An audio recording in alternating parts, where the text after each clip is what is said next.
Hello everyone. So sorry guys, I'm tired as hell right now. Just got off work. But this is a new series I'm gonna be making. I'm probably gonna be making my videos like this for the rest of the time I have this channel. Because I feel like it's easier. I've always used to see the videos that people post on YouTube like on Reddit. They read Reddit stories and stuff. But you hear the person, it's like, where are they? Like, what are they doing? Like, what do they look like? It's just interesting to know what the details are, even if they are just reading it, and even if you're just, your phone is off or whatever. Right now, I'm in my closet, so if you hear anything, just ignore it. But I'm in my closet. I don't care. It's nice. It's comfortable.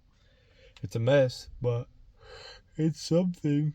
I'm I'm gonna be reading scary stories to you. I'm not gonna be asking anybody to subscribe or like or nothing. Because if you like it, I would assume you would just do it. So hopefully my stories are interesting.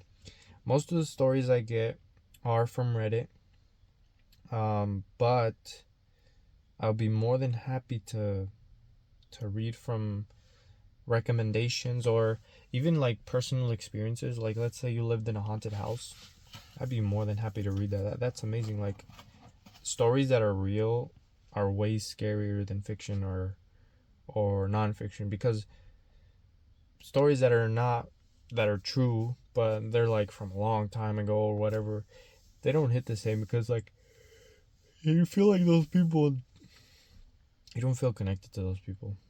But stories from people now, like our age, that's really cool. But tonight's story is, I'm trying to find it. Uh, it is called. Sorry guys, I didn't prepare for that. I was literally like, man, screw it. I'm just gonna make a video. Whoever wants to watch it, hopefully they enjoy it. But okay, here it is.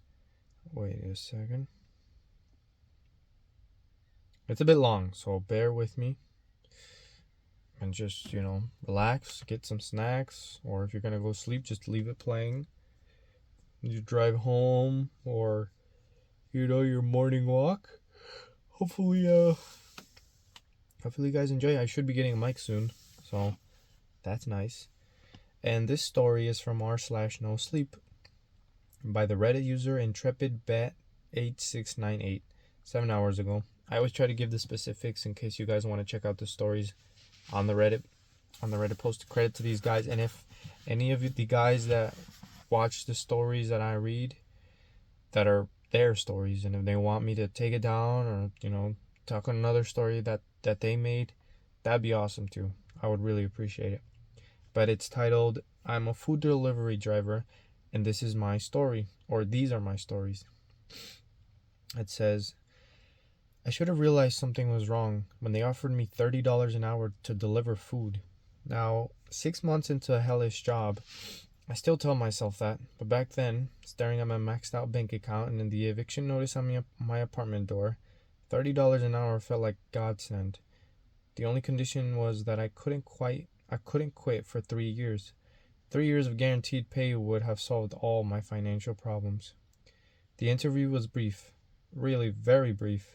A woman named Cassandra sat across from me. The office smelled faintly of disinfectant, and there was another indescribable odor, something organic, with a hint of decay. She didn't ask about my work, experiences, or references. She simply pushed a contract onto the table and pointed to the signature area. The pay is very good, she said in a flat professional tone. The job is demanding. You'll encounter some seemingly unusual situations. Follow the rules strictly and you'll be fine. Are you okay with that? I sighed. Looking back, I can't believe I signed without even reading the pay terms. On the first day of work, I arrived at the warehouse in the east of the city. It was a massive concrete building with no windows, only a steel door. The fluorescent lights inside blared, making my teeth ache. A supervisor named Marcus Bain handed me an insulated delivery bag, a company phone, and a small red booklet. "Read this," he said, tapping the booklet with his nicotine-covered fingers. "Read every word. Carry it with you at all times. Follow the instructions strictly, no improvisation, and no shortcuts, no exceptions." The booklet was titled First Class Courier Delivery Procedure Manual. The cover was made of some kind of leather, unsettlingly warm to the touch, as if it had just been taken from a living creature. "This is ridiculous," I muttered, flipping through the densely packed rules, each one more outrageous than the last. Marcus grabbed my wrist. Despite the damp, stifling heat of the warehouse, his hand was icy cold. "Eric, right? I need to make this clear. This job pays so much because it's abnormal. You signed a contract. You can't quit for 3 years, so you only have two choices. Either follow the rules and keep your job, or ignore the rules. Well, I haven't seen anyone ignore the rules in 6 months. I don't know what happened to the last one. None of us know." Before I could respond, he released my wrist and walked away.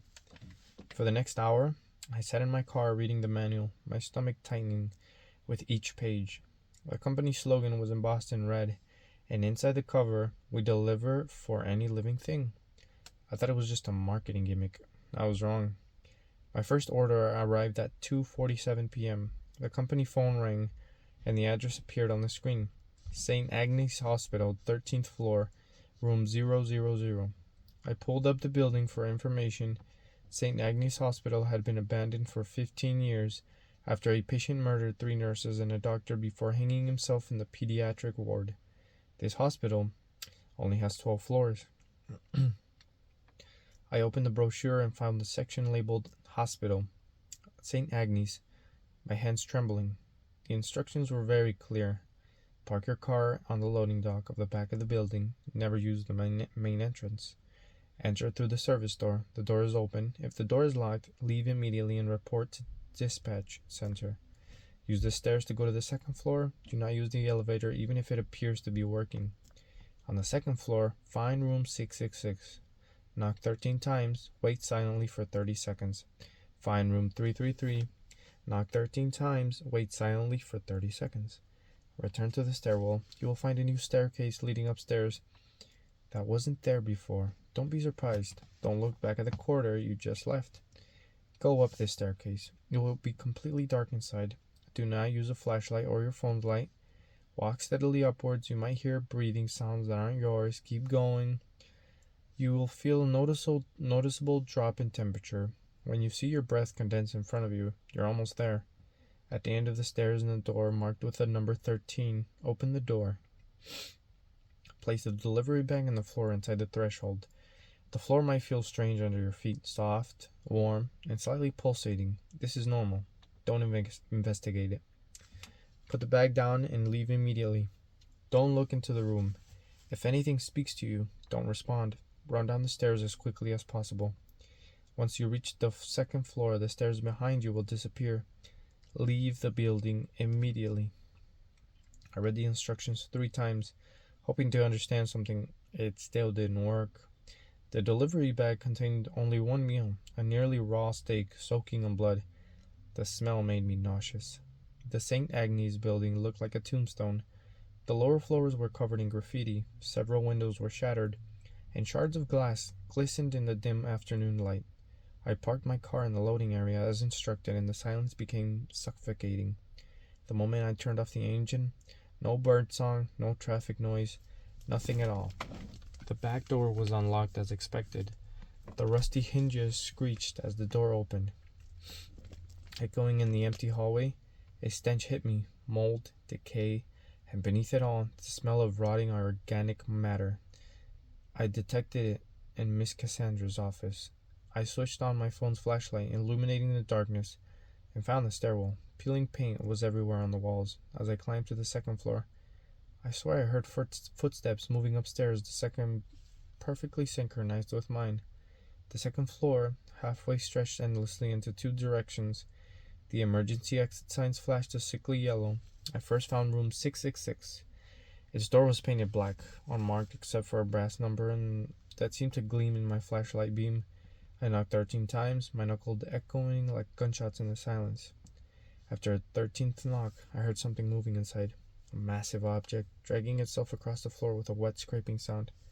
30 seconds felt like 30 hours.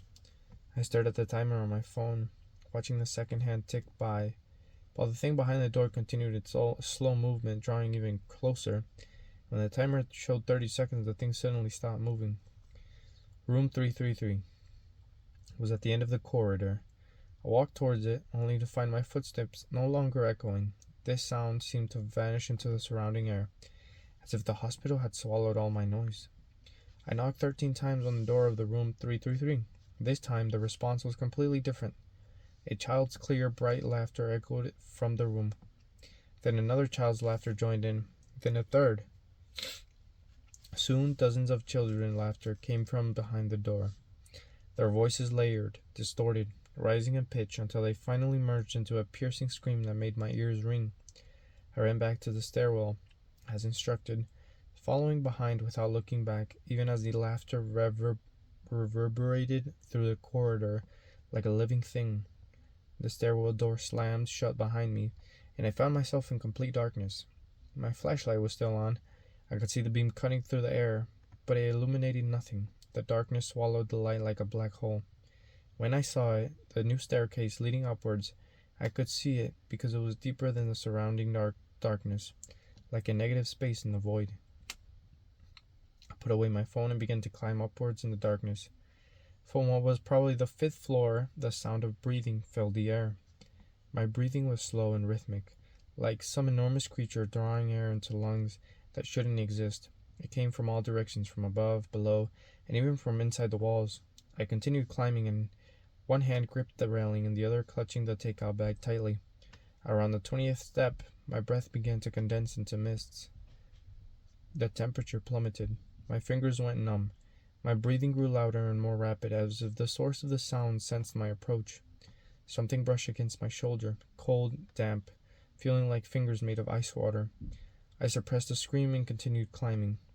A door suddenly appeared before me, marked with the number 13 in brass, emitting a faint, sickly glow. I flung it open. The floor immediately felt off. The brochure had warned me, but the reality was completely unexpected.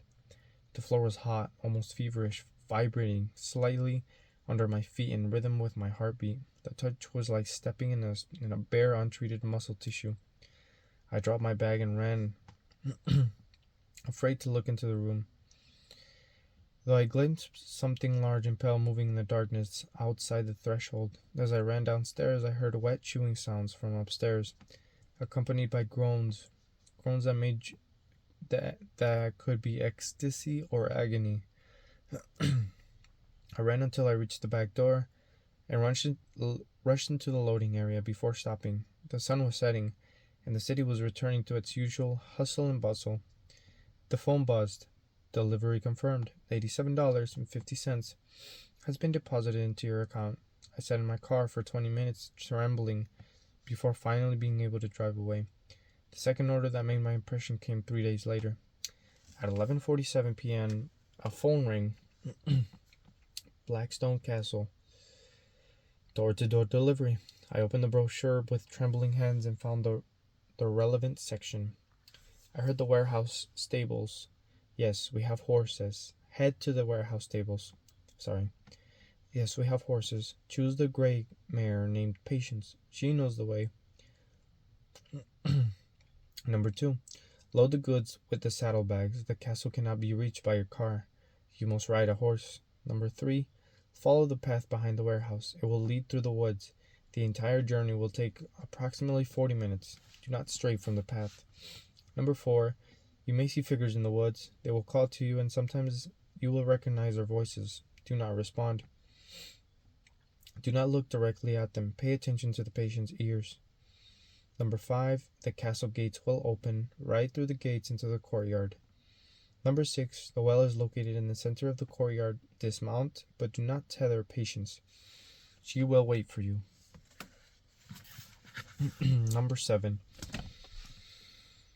Approach the well. You will hear various sounds coming from it. Voices, music, and laughter. These are echoes of the castle's history. They are harmless. Number 8. Throw the delivery bag into the well. You will not hear the bags hitting the bottom. This is normal. Number 9, there will be a response from the bottom of the well. It could be talking, singing, or screaming. Do not try to understand what it's saying. Don't look into the well. Number 10, return to Patience immediately. She will gallop back to the barn. Hold on tight and don't look back to the castle. Number 11, if you see any lights on the castle windows, ride faster. The barn and stables are behind the door. I hadn't noticed before, marked only by a small horseshoe. The air inside smells of hay and horses. A surprisingly normal, almost comforting scent.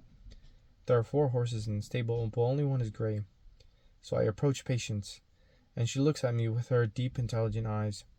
I open her stable door, and she neighs softly, pressing her nose against my chest as if in sympathy. You've done this before, haven't you, young lady? I whisper. She hums, seemingly in agreement. The offering is simple. A covered pot, radiating warmth and the aroma of herbs and meat. Whatever was inside, it was for someone who still preferred a hot stew. The trail began as described on the brochure, as a narrow dirt road winding into the dense forest behind the warehouse. As soon as the Pattiness stepped into this path, the city lights went out, and we were surrounded by thick trees, unable to see even the stars. Pattiness moved with steady steps, her hooves softly pressing down on the soft earth. My gaze remained fixed on her ears, watching them turn, listening to the sounds of the surrounding forest. 10 minutes into the ring, the first sound came. Eric? It was my mother's voice, my mother who had died of cancer 2 years ago. Eric, baby, where are you going? Come here, I miss you so much. My eyes welled up with tears, but I kept my gaze focused on the horse's ears. The voice came from the depths of the woods to my left. Please, Eric, don't you want to see me one last time? I'm right here. Look at me. Just once. Patience pressed her ear to my head and quickened her pace to a jog. The voice followed us, growing more desperate and more urgent. You left me to die. You weren't there when I needed you. You should at least look at me. These accusations pierced my heart like knives. Because some of them were true, I had missed the last few days of her life. I hadn't returned until the very last week, stuck in another state, working a job I was going to lose anyway. Guilt gnawed at me like a living, breathing thing, but I didn't look at her. Other voices joined my mother's, my ex-girlfriend, my high school best friend, who had moved away, my father, whom I hadn't heard from in 5 years. They were all calling to me from the darkness, some pleading, some accusing, some just sobbing in pain. Patience started to jog, and I gripped the reins tightly, burying my face in her mane, trying to block out the voices. I glimpsed figures moving through the woods, their gait unsteady, their limbs clumsy, and their faces slightly elongated. Thank goodness the forest had finally come to an end, and we had reached the clearing. The castle stood before us, like a decayed tooth. 3 of its 4 towers had collapsed, and ivy completely covered the walls, as if the forest were slowly swallowing it up. But as the brochure had said, the gates were open, the rusty iron doors twisted into various shapes. We entered the courtyard, our pace gradually slowing. Moonlight filled the courtyard bright enough to cast clear shadows. The well, a circular stone structure with an iron roof, stood in the center of the courtyard. I dismounted, my legs trembled, and carried a delivery bag toward the well. Before I reached it, sounds rang out. I was already halfway there. First came laughter, the elegant, clear laughter of nobles at a banquet. Then came music, a string quartet playing of a complex Baroque piece. People spoke languages I couldn't understand, their voices mingling and overlapping, the sound of horses' hooves on pebbles, the cries of children, women singing lullabies, men shouting commands, the clanging of swords, someone praying in Latin. It was as if all sounds that had ever occurred in this place were simultaneously emanating from the well, compressed, superimposed, merging into a chaotic symphony. It should have been unbearable, but for some reason it wasn't. It was almost beautiful. I walked to the well and held the delivery bag to the opening.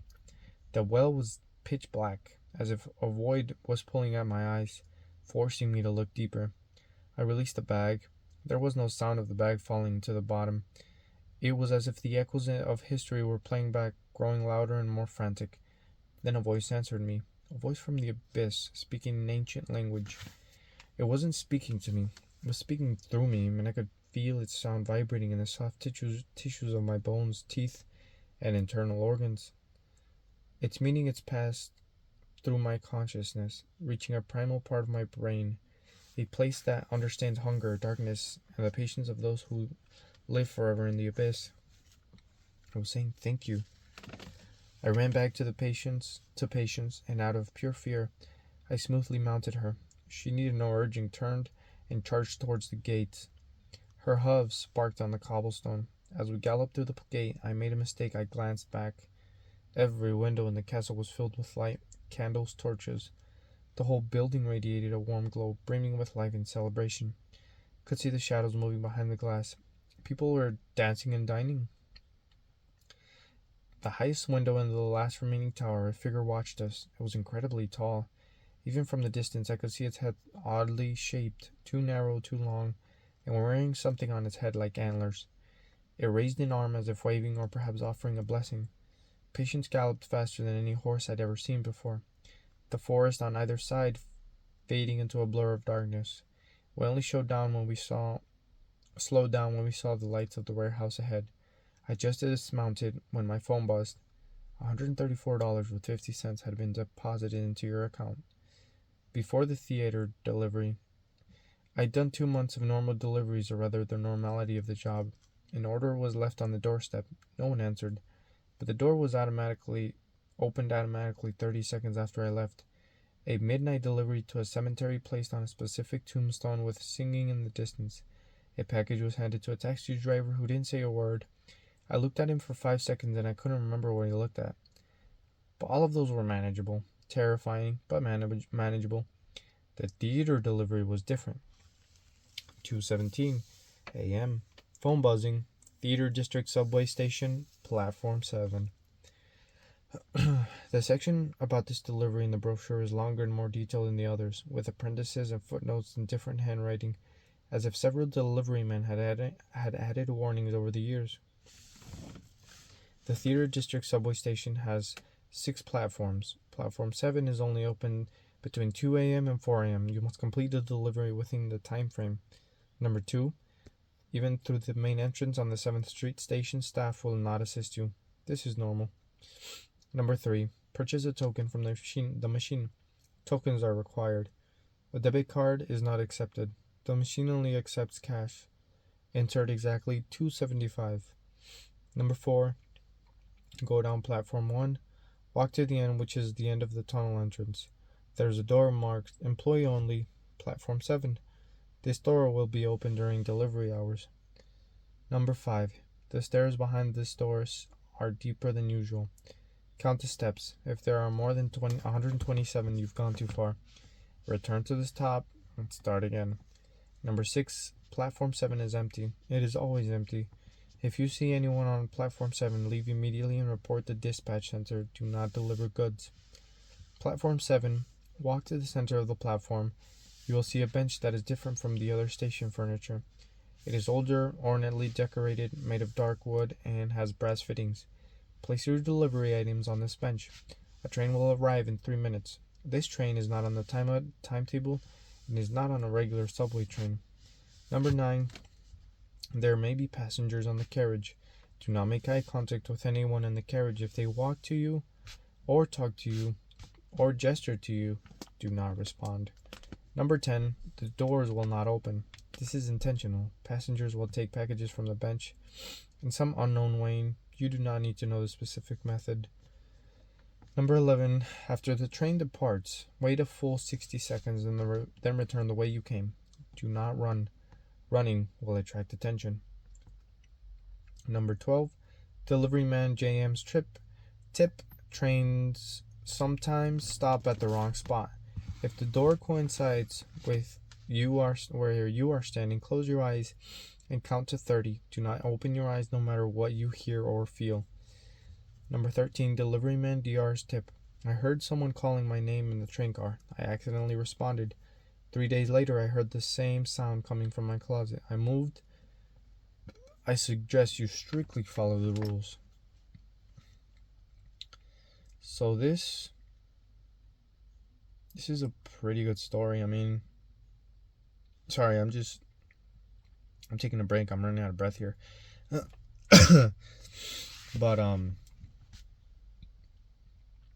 this is a pretty good story. There's a lot of stories like this where where there's like instructions and then they go somewhere and things get crazy. There's a bunch of stories like that. I've always wondered if there's like an actual job like that. Imagine like some random guy, super suspicious, hires you to do something sketchy and you on these crazy. There has to be someone, man, because I mean, if they pay good money, someone's gonna do it, you know? Yeah, it doesn't have to be supernatural. I just mean like, you know what I mean, some illegal stuff. After I read the rules, it says the package was a white cardboard box sealed with red tape. It was heavier than it looked, and the contents made a wet, slippery sound when I picked it up. The box was cold, colder than a warehouse freezer. At this time, the subway station was deserted, save for the buzzing and the flashlight fluorescent lights. The ticket booth attendant was an old man reading a newspaper, and as the pamphlet said, his gaze never left the paper as I passed. The automatic ticket machine mechanically swallowed my banknotes and spat out a brass token that looked like it came from another era. The token bore an unfamiliar subway system logo. The metal was warm in my palm. Platform 1 was deserted, the tiles gleaming under the glaring lights. I walked towards the end of the tunnel, my footsteps echoing each echo, accompanied by a new sound. Another set of footsteps slightly out of sync with mine, coming from a direction I couldn't discern. A door marked Employees Only, Platform 7, stood out starkly against the concrete and steel of the station, for it was made of wood. The wood was deep, almost black color, carved with symbols that were almost unbearable to look at. Behind the door was a spiral staircase, descended, the walls on either side pressed tightly against the floor. I counted each step aloud, my voice weak, swallowed by the enclosed space. 27, 28, 29. The air grew colder and more oppressing, carrying the smell of a metal and electricity. 63, 64, 65. I heard music coming from above and from below.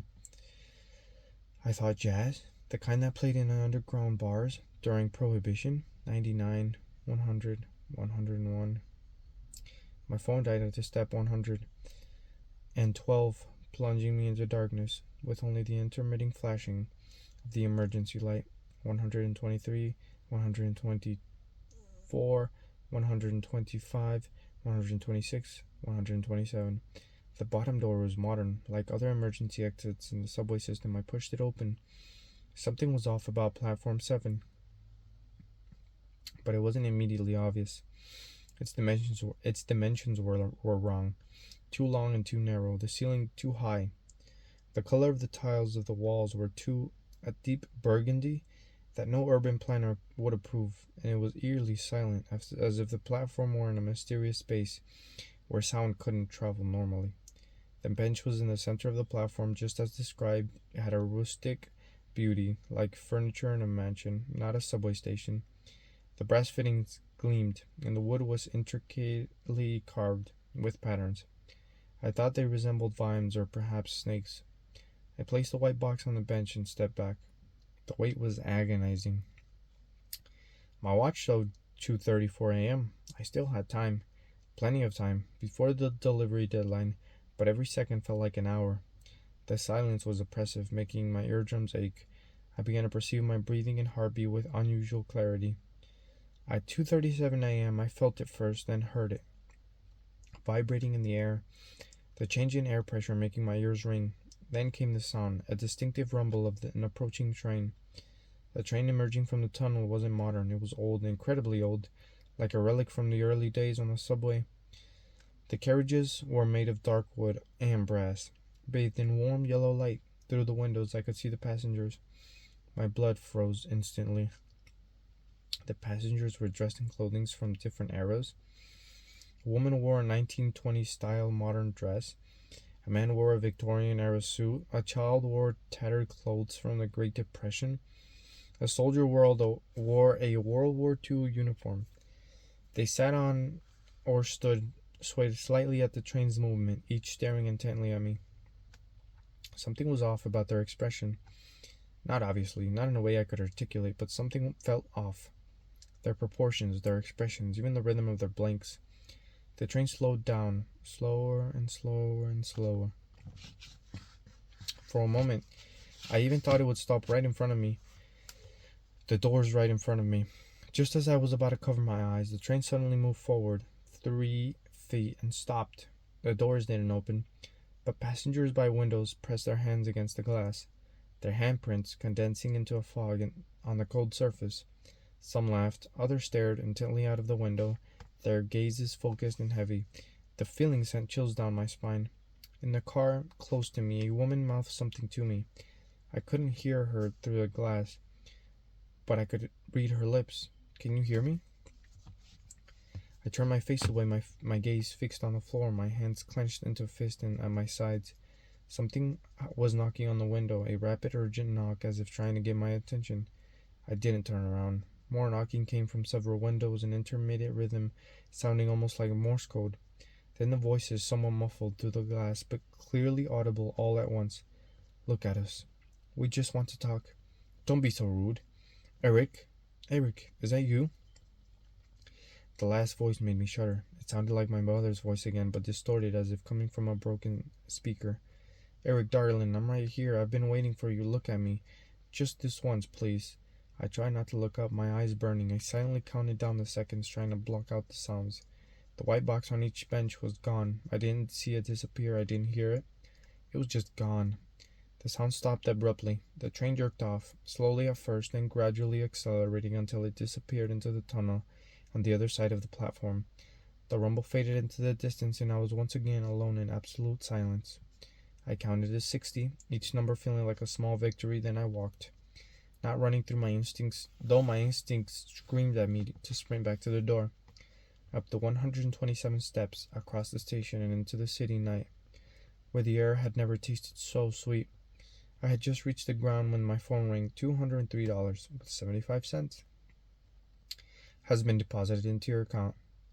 I probably have 1 or 2 more stories to tell, but more orders have to come in, so I'll be back. The end. This is a pretty good story. I like it. I honestly I give it like 7 out of 10. 7 out of 10 because I feel like most of the tropes that one could think of have been made as of 2025. The demon, the vampire, the mummy, the skinwalker, the ghost, the voice, the sound, the monster, the shadow man. It's like there's not a lot of things we haven't heard about or seen where like, oh yeah, this is similar to this story or it's similar to that story. A lot of them aren't very original. This one had a little bit of original into it. It was pretty good. That's the kind of stories I want to read. Stories that you're like, whoa, I haven't heard of that before, or that's creepy. I've never thought of that. That's the kind of stories I want to read. Something new, something that builds your creativity, that makes you think. You're like, yeah, that's pretty nice. I might add it, or I might, might even want to share it because it's actually interesting. This is a pretty good story. That's the end. If you did stay to the very end, thank you very much. I appreciate you. I will try to post right now as of recording. It's 11 p.m. I try to record my videos at 9 to 10 and I post at 11. If not, I'll just post a day prior and then next day I'll post at 8 or 9. If there's like a time you guys want me to post, just let me know. And yeah, you guys have a great night. I'm about to blow up this this bed because I'm so tired. But thank you guys.